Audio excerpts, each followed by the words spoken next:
Hello my beautiful hammerheads and welcome back to episode 1 of Exploring the Lore of Malifaux from the point of view of a newbie. So in episode 0, in preparation for all of this, we learned of the Neverborn, the Guild and the Resurrectionists, and I will dive right into this narration because we have in Weird Chronicles number 1, 2 of them. We have the background of Malifaux and the short story of Seamus and the Ortegas. I will leave the chapters in the description box down below, so feel free to leave and come back to this video, and at the end, after those two stories, I will make a little summary and my thoughts of what we learned. So please, no spoilers for what is coming up in the future of Malifaux. I'm really new in here. My understanding of Malifaux lore is as shallow as German humor. So, let's begin. Malifaux, a background, by Nathan Caroland and Brian Emick. It is the year 1787, the year of the breach. Malifaux, whether in the whispered rumors of the general populace or the secretive, hushed tones of the guild, it is a word always spoken with fear. For years, it had grown more and more evident to everyone that magic was clearly in decline within our world. Even the greatest of practitioners found it increasingly difficult to perform the most mundane acts. Some argued that we had become too dependent on magic, that we needed to return to a more natural state. On the other side of the debate, it was pointed out that practitioners, especially healers, improved the quality of life. In 1787, the most powerful practitioners of the day came together and united themselves to discovering new sources of power. Although the process of how they discovered this new power is still a source of debate. They found a world just outside of our existence. A thin barrier separating our world from it. A barrier that could possibly be opened. The raw magical energy that emanated through it was too powerful to resist. In an unprecedented move, some would say an act of desperation, the sorcerers worked their greatest magic ever and tore a hole through this barrier between the two worlds. The resulting destruction was massive. Many of the weaker practitioners fell lifeless from the resultant explosion that moved between the two worlds. The city where the breach was opened was flattened, the life force of its inhabitants ripped from their bodies as an equilibrium was established between the two worlds. Those that survived found their powers increased manyfold from simply being close to the breach. They say that great deeds require great sacrifice. Both were accomplished that day. It was called the Breach of the Great Boundary, a ragged hole that seemed to be torn from the very fabric of reality itself. A darkened tunnel extended 30 meters wide, 20 meters into the air, shimmering as a mirage in the heat, connecting the two worlds. A cold wind blew through the breach and brought with it the faint smell of old death. Exploratory teams were quickly gathered to scout this new land and bring back some of its secrets. On the other side of the breach, these teams found a large city similar to our own world. However, all of those that crossed the breach that day knew this world was vastly different. Many of the buildings bore strange writing, some carved into the brick facades, some painted onto the wooden doors. After searching the city for 2 weeks, not a single living thing could be found, not a trace of human or animal. Also, there was no signs of battle, no corpses, nothing.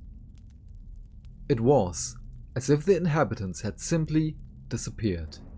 The most learned of scholars were allowed entrance to the strange new world to study the signs and symbols in an effort to learn what may have happened. After months of research, they found that the city had been called Malifaux. The signs and symbols on the bricks and doorways were simple store signs: mercantile, tailor, blacksmith. Other signs, though, seemed puzzling: death surgeon and mechanical magics. Throughout these explorations, no records could be found that gave any indication of what had befallen the previous citizens. The explorers moved farther out, seeking answers, but also seeking the source of the magical power they felt surrounding them. Several miles from the city, they found a small settlement that strongly resembled a mining town.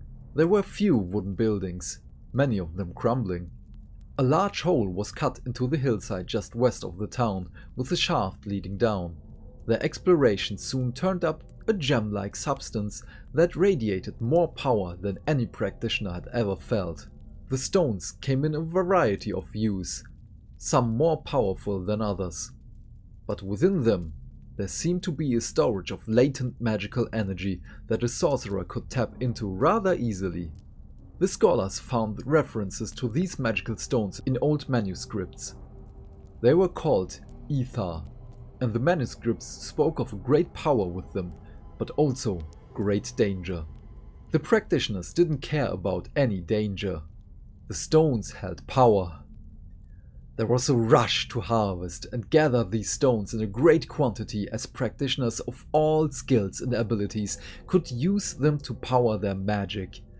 The practitioners also noticed a side effect with the stones, that as they used the power of the ether, the stone grew dark, its magical energy depleted.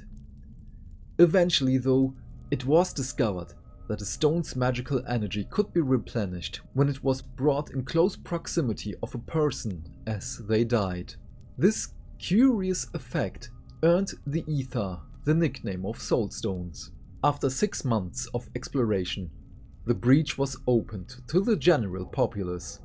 A thriving trade was established between Earthside and Malifaux for those daring enough to harvest the soulstones. The crumbling boom towns away from the city of Malifaux were rebuilt, and those willing to brave the harsh environment populated them to work the soulstone mines. Many practitioners moved to Malifaux in order to further their magic, and with them came families, servants, and many others that would cater to the needs of those moving to this new land. Life in this manner continued for little more than a decade. The salvation of magic was at hand. It is the year 1797, or 10 PF, post-Forest. The border town of Malifaux became a thriving city over the next decade, growing fat and rich with the harvesting and trading of soulstones. However, the dangers of the land began taking their toll on those that moved farther and farther from the breach. Rumors and stories began to circulate about tombs that held dark secrets and power even greater than the soulstones. Entering those ancient burial sites had given life to the dead, waking protectors of those dangerous secrets and powers. Exploration teams were sent out, but few returned. Those that did talked about fantastic creatures and beings of mythologically and fables that were soon named the Neverborn. No one knew where they had come from or why they had only recently begun to show themselves, though it was quickly discovered that man was no friend of theirs. Some practitioners did discover a couple of those secrets, including the magic of reanimating the dead to use as slaves and drones. Other practitioners found ways to manipulate dead flesh, turning a once living human into a horrible abomination. The practice was seriously frowned upon, and these necromancers became outcasts of society. Other practitioners focused their studies on the machines that were found throughout the city and the surrounding land. Although many of these devices were rusted and incomplete, some could still be powered simply by placing a soulstone inside the metal. Many of the machines were simple things, little more than toys. However, there were other machines, great machines with great weapons that could be brought back to life with the right soulstones and a practitioner with enough power. In the winter of 1797, one of the worst blizzards to hit Malifaux during the time of man's occupation arrived, and the great boundary suddenly became unstable. Despite the best efforts of the practitioners, the breach began to shrink in upon itself. All attempts to enter the breach were rebuffed, as if some force had to cut off an access through the barrier. Worse yet, sounds of a fierce battle drifted across the boundary from Malifaux, accompanied by screams of horror and suffering. In the early morning hours of that long night, despite the most desperate measures taken, the breach shrunk to the mere height of 2 meters, and a choking smoke rolled through it from Malifaux.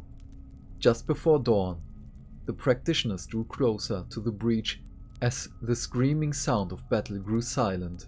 Fear clearly etched into their faces as they wondered what had transpired in Malifaux. A mangled body came hurtling through the opening and landed with a sickening squelch as the breach of the great boundary closed in upon itself with an ear-shattering howl.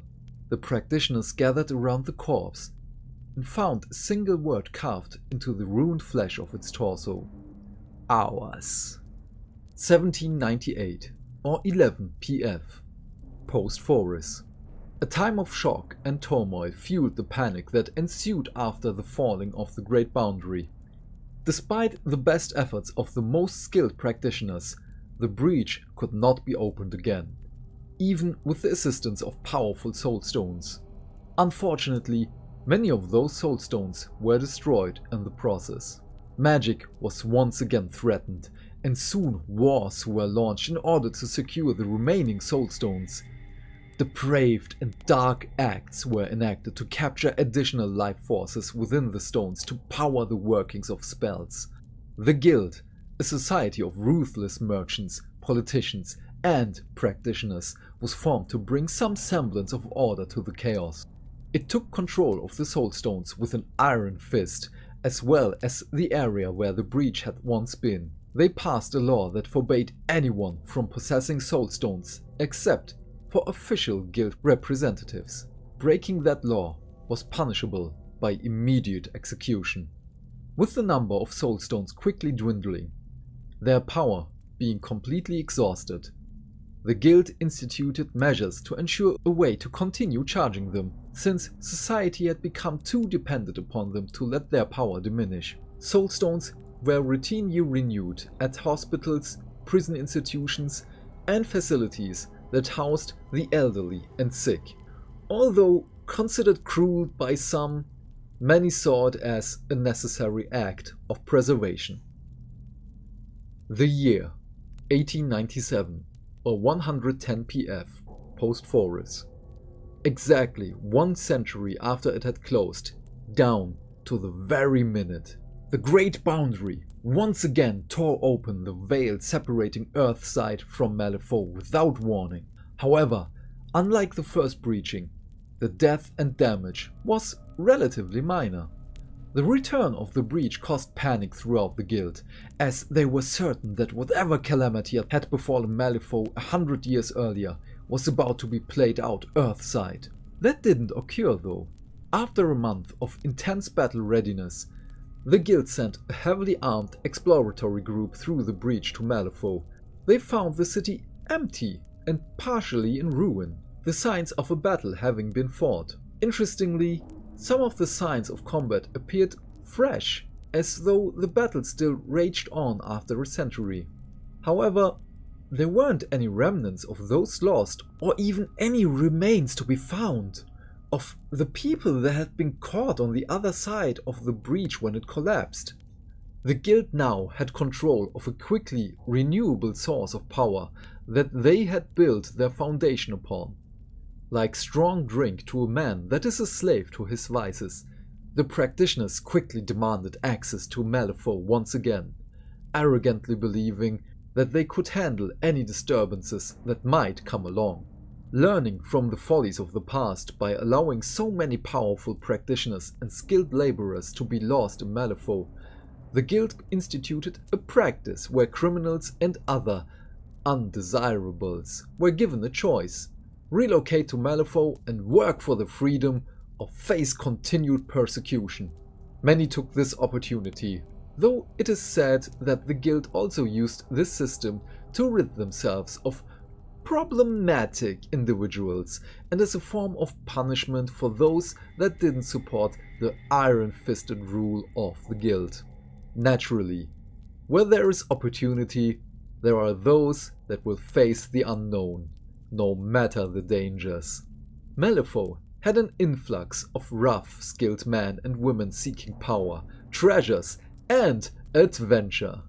These individuals caused the guild some concern, but they produced and soulstones were delivered.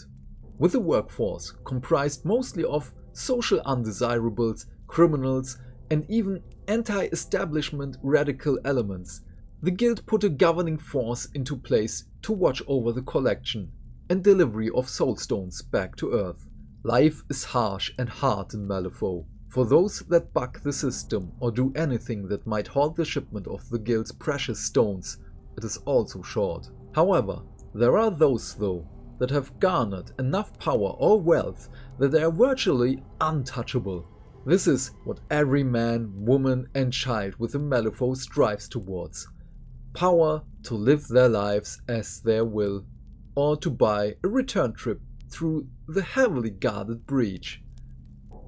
The year 1901, or 114 PF, post-Forest. 4 years have passed since the reappearance of the breach, much to the guild's displeasure. It has been learned that several other breaches have been discovered.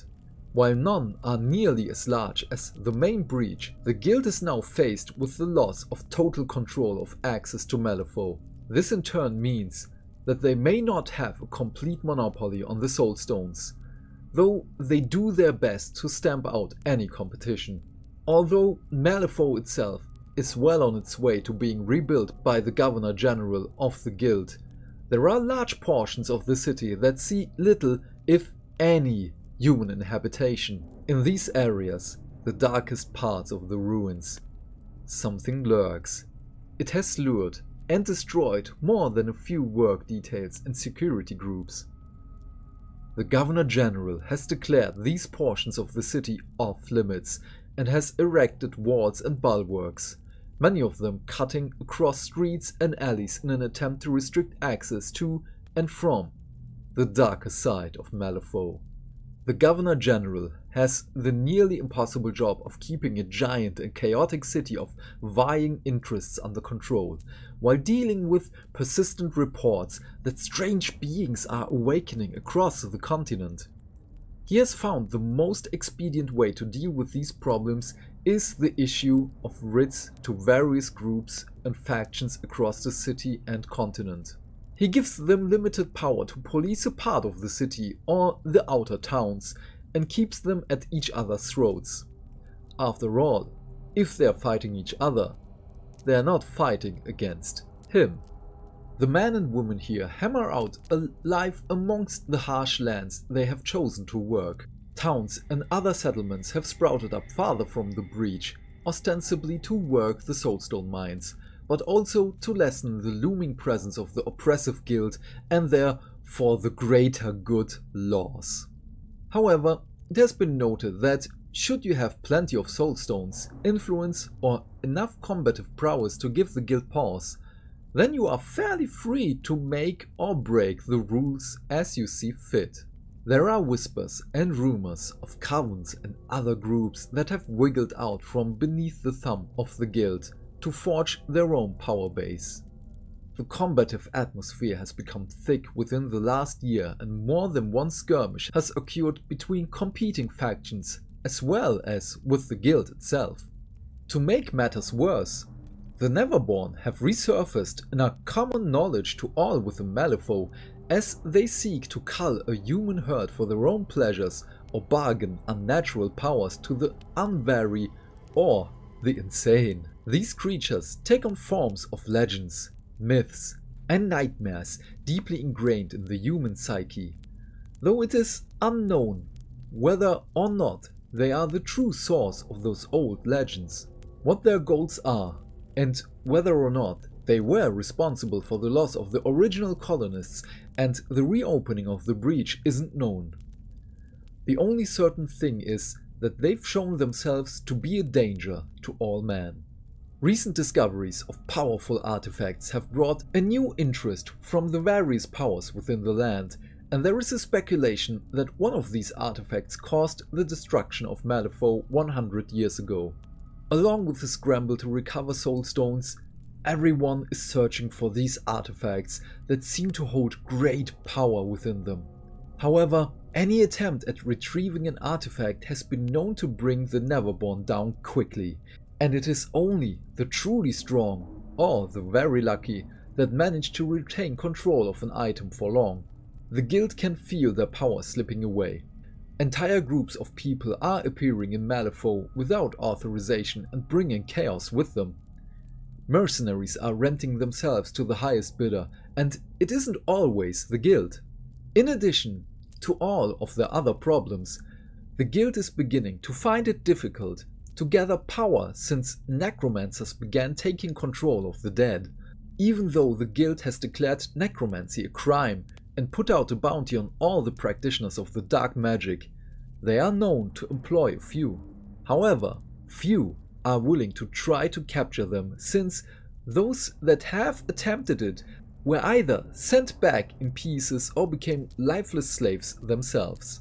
In an effort to retain their powers, the guild has stepped up their already cruel and heavy-handed authority, swearing that they will stop at nothing to completely control Malifaux, along with everyone and everything in it. Everyone can feel it. They all know it's coming. In the dangerous and deadly world of Malifaux, things are about to get much, much worse. Seamus and the Ortegas by Brian Emick. Seamus stood at the top of the hill, his eyes moving rapidly as he surveyed the ghost town in the valley below. It was more of a way station than a town really. A few buildings, mostly businesses by the look of their fronts, with a couple on the outskirts that may have been homes. Behind him, the bells stood in the shadow of a large tree, their eyes moving randomly, fixating on nothing. He knew Killjoy was down there somewhere. He had been following the creature's path of death and destruction for days. Now he would finally be able to... Movement on the far edge of the town drew his attention. He leaned forward slightly, even though he didn't need to. His eyes saw everything, even though the sun was setting behind him and casting long shadows everywhere. "Ortegas!" he snarled from under the tree. The bells groaned and started shifting from foot to foot. Seamus closed his eyes, took a deep breath, and slowly let it out. The ladies quieted. When he was sure that they would stay put, he looked down to the town once again. If the Ortega clan had shown up, that meant that word had finally leaked about Killjoy.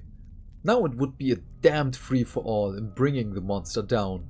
Seamus didn't mind Killjoy being destroyed. He planned on doing it himself, but he needed information about the Neverborn from the creature first. He reached down and picked up his leather satchel. "My dear ladies," he said, his eyes still focused on the valley, "we are going to town." As one, the bells turned to him, a sigh escaping their lips. They knew they would get to feast soon. Perdita moved so silently and blended into the shadows so well that Francisco didn't hear or see her move up beside him. Still, his grip tightened on his gun as he sensed someone near him. "Come, my brother," Perdita said, her voice so low it was barely a whisper. "Sí, mi hermana," he whispered back. "I just don't understand why we need to be the ones to bring this monstro down in this place." "Because, mi hermano, we can." She smiled, her teeth practically glowing in the fading light. Francisco sometimes wondered if his sister was touched with the same madness that seemed to infect so many once they came to Malifaux. Between confronting the walking dead and the constant threat of the Neverborn, it was almost enough to drive anyone insane. He checked his gun once again, and then looked down the street to his right. He could see Santiago moving cautiously from shadow to shadow on the other side of the dirt street, closing in on the building where the monster had obviously entered. The wide trail of blood that led through the broken door left no doubt. Glancing up, he saw Nino move into position on the roof. To his left, Papa walked right down the middle of the street. While Francisco may have had his doubts about Perdita's sanity, there were none about Papa's. The man was completely insane, and it was for good reason they called him Loco. Papa Loco walked along the street as though he were out for an evening stroll, twirling his gun in his left hand, a stick of dynamite in his right. A cigar was clenched between his teeth, and the glowing end grew bright for a moment as he inhaled. "Come, Ninos," Papa called as he approached the front of the building. "Let us send this criatura desgraciada to hell." Francisco and Perdita looked at each other. This was definitely not the plan. Perdita started to step forward. "Ortegas!" A voice called from the far end of the street. They turned, their eyes squinting against the dying sunlight. "Killjoy is mine!" "Que?" Papa Loco said as he turned. Before he could make a complete turn, a gunshot shattered the silence of the deserted town. From his hiding place, Francisco saw blood explode from Papa Loco's shoulder. "Papa!" Santiago called as he ran towards the fallen man. He fell to his knees and slid along the dirt the final few feet, coming to a full stop beside his elder. "Papa!" he asked softly as he cradled the old man's head in his lap. Francisco gritted his teeth. He wanted to move to help his padre, but knew that moving out into the street wouldn't help the old man at all. He was so focused on what was happening in the street that he didn't notice that Perdita had moved out of the shadows. She didn't run, she didn't dash. There was nothing hurried about her actions at all. By the time Francisco saw her, it was too late to grab her and pull her back to safety. Instead of moving towards her fallen father, she lowered the brim of her hat and turned to face the attacker. Another shot rang out, and Perdita moved ever so slightly. It was obvious to Francisco that the bullet had passed just above her shoulder and through her long hair. Her hand was a blur as she drew her gun and fired 2 shots. Nino jumped down from the roof and ran to the street. He grabbed the collar of Santiago's coat, trying to drag him to safety. Santiago's embrace tightened around his father's head. Papa Loco's eyes sprang open. "Let go of me, Nino Estupido!" The old man grunted as he rode away from Santiago and half walked, half loped to the safety of a small alley. Shocked, Santiago let himself be dragged by Nino to safety. Perdita continued to fire her gun, then jumped back beside Francisco. "Who is it?" he asked her as she reloaded. The voice had sounded familiar, but he couldn't quite place it. She spun the chamber and then snapped it back into place. "The dead!" she grunted. She stepped out into the street and started running towards their attackers. Francisco frowned in confusion and then rolled his eyes as realization sank in. Seamus and his rotten bells. He snarled and ran after his sister. Seamus was sure that he had killed the old man, but the crazy bastard had gotten up and walked away. He cursed as another bullet whizzed past his head. He had to hand it to the Ortegas. They could shoot. The only reason he was still standing was because the setting sun was in their eyes, making it difficult to get an accurate shot. However, he knew that the sun would drop below the hill above the town within a few minutes, and then he would be a standing target. He focused his mind on the bells standing behind him. They moved into the town, going in separate directions. Another shot rang out, and his top hat flew off his head. He cursed as he snatched it from the ground and moved behind the building. "My head! They shot my beautiful head! They pay for that!" He glanced around the corner, taking in the street. The woman, Perdita, he thought was a block away, walking down the wooden sidewalk with a gun held in front of her. The brim of her hat was so low that he could only see her lips and chin, but she obviously could see him. She fired another shot, splintering the wood near his head. He ducked back, sank to his knees, leaned around the corner again and fired. She moved to one side and pressed her body against the window of the building. The glass around her shattered as suddenly one of the bells broke through it and grabbed her. Perdita tried to move as she heard the glass breaking, but the arms, though dead, were still quick and strong. The bell pulled her through the broken window, cutting her arms and back as she was thrown into the room.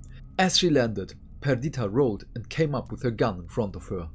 One of the bells, dressed in a purple dress that had probably been very fine and fancy at one time, but was now nothing more than tattered rags, glared at her with eyes that were dead, but could still see. The bell hissed at her, moving from side to side, looking more like an animal than a human being. The purple parasol in her left hand twitched as though she were preparing to attack with it. Perdita fired a shot into the thing's head, snapping it back. The bell's eyes came back to Perdita's face, the foul thing still hissing and moving slightly. "Down!" a voice called out. Perdita dropped to the dust-covered floor as a loud shot deafened her. The bell's head disappeared in a shower of blood, bone and brains. The body swayed for a moment, then collapsed in a heap on the floor. Nino jumped into the building. "You brought boomers?" Perdita said as Nino helped her up. "Indeed," he answered. He kicked the bell in the side, then spat on it. "How is Papa?" she asked. "Alive," he answered as he moved to the broken window. He brought up his gun and leapt out onto the wooden sidewalk. Perdita followed him and the two of them ran up the walkway to the corner where Seamus had been just moments before. Other than some disturbed dirt, there wasn't any sign of the madman. Perdita glanced around. Where did Francisco go? Francisco had followed his sister part way up the street, but then he had spotted something moving between the two buildings. He ran into the narrow alleyway, his guns at the ready. At the other end, he could see tracks in the dirt. Whatever it was had been shuffling along instead of walking, and that meant it had been one of the bells. He stepped out of the alley, his eyes moving quickly around the area. There wasn't any sign of the bell, but the stink of rotting flesh still hung in the air. In fact, the stench was growing even worse. He quickly ducked to the ground and rolled. When he came up, his guns were pointing at the head of one of the bells. It wore a torn and tattered pink dress. An open pink parasol was in one of its dead hands. In its other hand was a large pink fan. Its dead eyes focused on his. It lunged towards him, arms outstretched. He stepped to one side and fired both guns once. The bullets punctured the bell in the right side, but didn't slow it down. With amazing speed, it spun around, hitting him in the face with the parasol.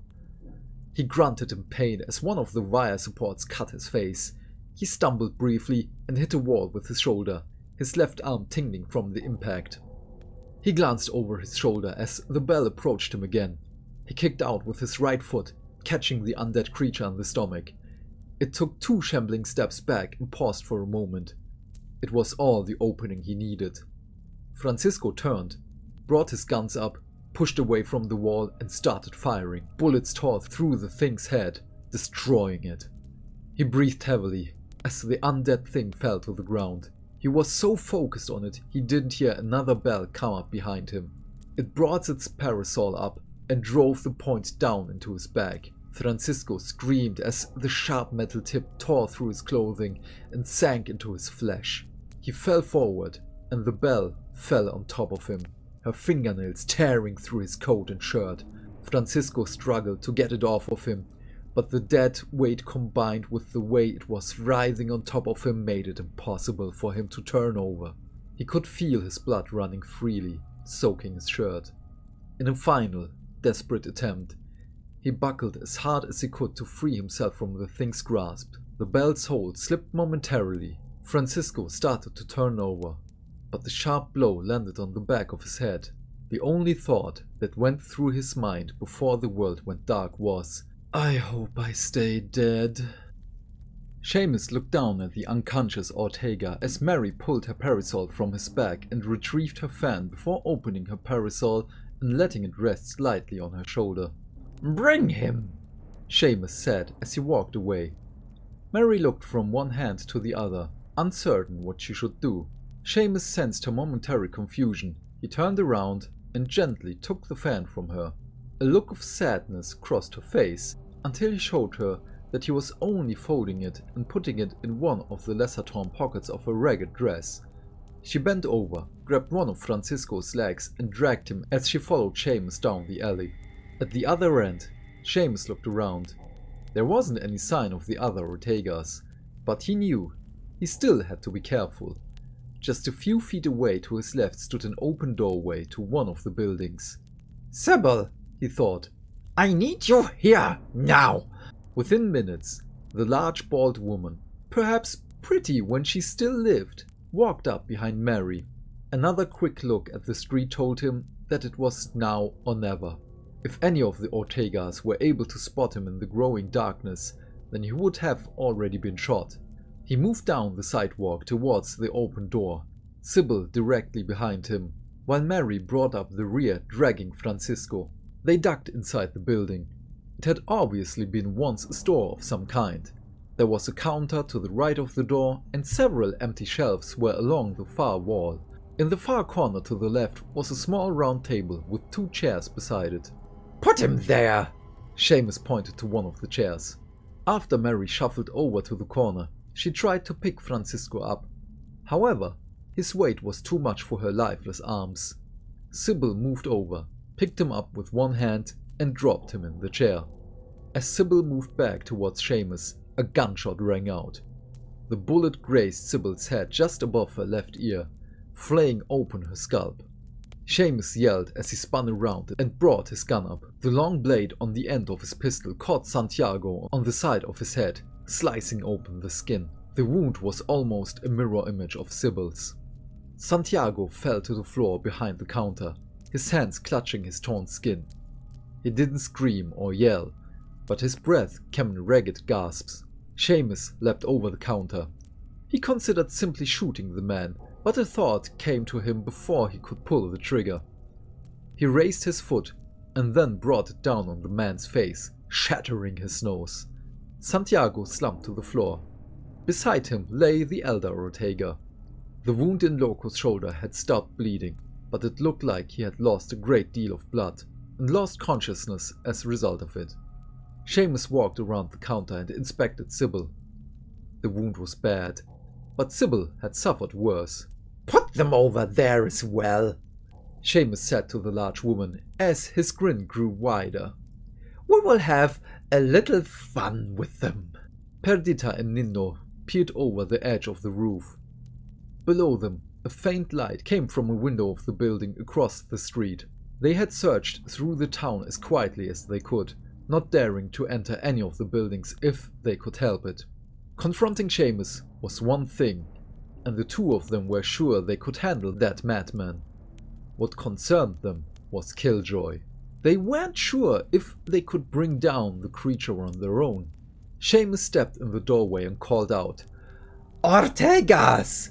I know you're out there somewhere." He pointed to the building behind him. "I have your family here. I don't want to kill them, but I will if you don't show yourself." His voice echoed slightly through the buildings. The two Ortegas looked at each other. "It's a trap," they whispered together. "I only want Killjoy," Seamus continued.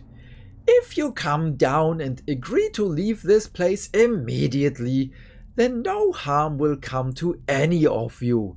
You have my word." The two nodded at each other and stood up. "Hatter!" Nino called out. Seamus' head snapped up. "We're coming down!" Seamus grinned and went back into the building. They made their way down the side of the building and fell into step beside each other as they crossed the dirt street. Nino on the left and Perdita on the right. They entered the building, their guns in front of them. "Please, good people," Seamus said, smiling. "There isn't a need for your weapons. See here!" He pointed to the corner. Francisco and Santiago were slumped in the chairs with Papa Loco on the floor at their feet. A fat bald woman stood to the right. A long serrated knife in her left hand was against Francisco's throat, while her right hand held a pistol with a long blade pointed at Santiago, his face and beard covered in blood. To the left, a belle, dressed in blue, had the point of her parasol pressed against Papa Loco's chest over his heart. "It looks to me you have already harmed them, and mean to do more, pendejo," Nino says, his gun moving between Sybil and the other belle. Perdita's gun was aimed directly at Seamus's head. Seamus smiled broadly and spread his hands. "I just wanted to make sure that I wouldn't be harmed. Seeing them like this may have caused you to want to take revenge." "Considering that you were probably the one that harmed them, the thought had crossed our minds," Nino replied. "True. They did get hurt fighting my bells. But I don't see why we can't just go our separate ways and be done with each other." Perdita's glare told him that wasn't going to happen. "Please understand. I only want Killjoy for my own purposes," Seamus said. "And what would those be, Hatter?" Perdita asked, her voice cold. Seamus' smile never faltered. "It's a secret." "Where's the other one?" Nino asked. "Other?" Nino gestured at Mary with his gun. "The other thing." Lucille." Seamus shook his head slightly and sighed heavily, then nodded at Francisco. "I am afraid that your brother was able to dispatch her." His gaze fixed on Nino. "Much like you did to Sarah." For the first time, his smile fell just a bit and his eyes grew cold. He seemed to give himself a mental shake, and the smile returned. "But it's no matter to the Hatter." He chuckled slightly at his small rhyme. "There are plenty of women to be my belles of the ball." His eyes flickered briefly to Perdita. "You're insane," Nino said. The smile finally disappeared. "And you are testing my patience," Seamus snapped. He stepped back, his arms still spread. "Take your family and go. The offer will not be repeated." Nino sighed. He stepped towards his fallen family members as Perdita fell and stepped behind him, her gun still trained on Seamus. Nino suddenly stopped, his eyes narrowing. He dropped to one knee, causing Mary to press down on her parasol and threatening to puncture the old man's chest. Nino placed his hand to the ground and then stood back up. "The creature is coming," he said. "Damn it!" Seamus thought. Just a couple more steps and he would have had them. He didn't care so much about the man. He was going to kill them, but slowly, as he did about the woman. She wasn't all that pretty at the moment, but he would fix that and make her into a beautiful belle. "Now, what do I do?" Seamus's mind worked quickly. He was sure that the man was bluffing. If Killjoy was truly still in the area, then all of the fighting from before would have. The thought stopped as the ground trembled under his feet. Dust fell from the ceiling, the motes dancing in the light from the lantern on the table. Seamus looked up, half expecting to see the ceiling caving in from the massive weight of the creature. The back wall exploded in a shower of dust and splinters. Seamus jumped backwards, landed on the counter, and rolled off behind it. He peeked over the countertop. Standing in a large hole in the back wall was Killjoy. He was completely nude, his flesh a putrid pink and green color. A long chain was wrapped around his right arm, his hand grasping the large metal hook on the end. His other hand held a large meat cleaver. A wound ran down length of his abdomen, held closed only by metal staples. Even with those in place, Seamus could see intestines straining to push through. Killjoy roared, and the foul stench emanating from him doubled. All of the Ortegas, except for the old man, were conscious again. All of them looking at the monster. The bearded one began retching and proceeded to vomit. Seamus snorted in derision. The fool had a weak stomach. Unfortunately, the sound of Seamus chuckling attracted Killjoy's attention. One heavy foot came down and splintered the wood floor as he made his way into the room. He brought the cleaver down, cutting deep into the counter several feet away from Seamus. Sybil, sensing that her master was in trouble, moved towards Killjoy. The monster saw her coming and with one massive sweep of his arm knocked her through the far wall. Sybil! Seamus yelled and jumped up. Mary moved in, her parasol raised high and brought it down into Killjoy's incredibly fat thigh. It didn't seem to do any real damage, but it was still enough to draw his attention. He reached out and grasped the bell with his chained hand. She struggled briefly in his grasp as he brought her closer to his face, but his massive hand crushed her skull, her blood and brains oozing from his fingers. Shots rang out as the Ortega woman opened fire, the bullets piercing his body in several places. An even louder gunshot came, and part of Killjoy's right shoulder disappeared. He screamed in pain and anger. In one quick motion, he grabbed one of Mary's legs and pulled it from her body.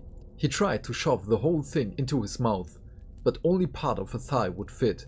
He tossed the useless body to the side and began chewing on the leg, the lower part making small kicking motions. Killjoy moved forward, his bulk making the room seem so much smaller. With the creature focused on the Ortegas, Seamus knew it was a perfect time for him to leave. His belts were destroyed, his satchel was missing, and his gun had flown through the wall with Sybil. When Killjoy had completely turned towards the Ortegas, Seamus slipped along behind the counter towards the hole that Killjoy had made. When he was only a few feet away from the back wall, Seamus took a deep breath and jumped through. His ears still ringing, he ran a short distance from the building, hoping that perhaps Sybil had survived the blow from Killjoy and the resulting impact. He willed her to come to him, and within moments she appeared at his side. It was hard to tell just how badly she was wounded, but he knew she would survive. He took his gun from her. "Come, my dearest," he said to her as he took her hand. "There will be another time to confront this one." Sybil groaned and drooled. Perdita's gun clicked. She cursed and snapped the chamber open as Killjoy brought his heavy cleaver down again, missing her and cutting into the wood floor. Nino's gun fired again, the boomer blowing away part of Killjoy's right arm. As the monster had approached them, they realized that they had almost walked into Seamus's trap. Killjoy's foot had come down on the floor just a couple of feet away from where Nino had been standing moments before, and the floor had completely caved in. The nearby support beam fell with the floor and part of the ceiling collapsed. While it hadn't seemed to do any real damage to the foul thing, the extra weight had shoved his other massive foot through the floorboards. When he had tried to extract his feet, the broken board stuck into his ankles and stopped him from moving forward. With their path to both the door and the hole in the rear wall blocked off, Santiago and Francisco were trying to pull Papa to safety through the hole that the bell had made after being hit by Killjoy. Santiago, however, was having trouble moving. The rancid odor coming from the monster was too much for him. He kept retching. Francisco looked as though he was terribly wounded, was having trouble moving Papa and helping his brother.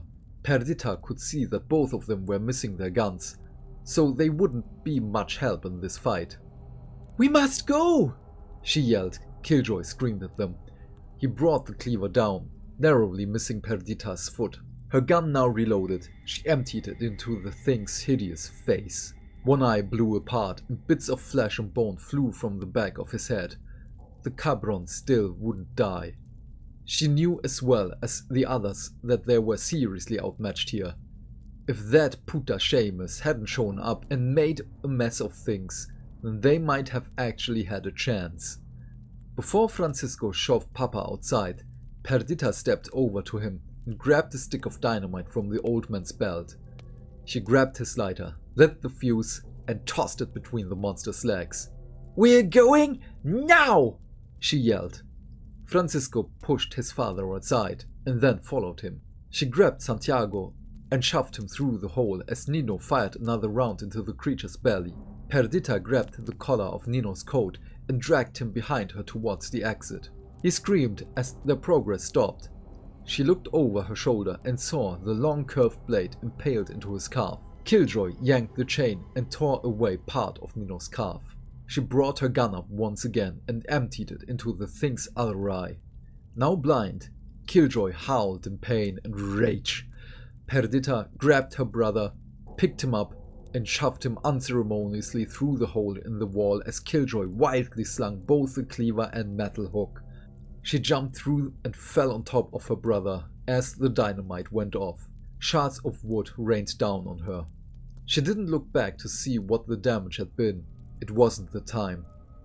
They were all badly wounded, and she knew that there were no match for this abomination if he still had any fight left. If they were well enough in a couple of days, they could come back here and see if the creature was truly dead. They quickly gathered together and made their way off into the night. Killjoy sank to the floor. He had been so close to so much sweet, sweet meat. The one snack that he had eaten had been sour and rancid. The bullets, the explosives, the wounds, his eyes, none of it mattered.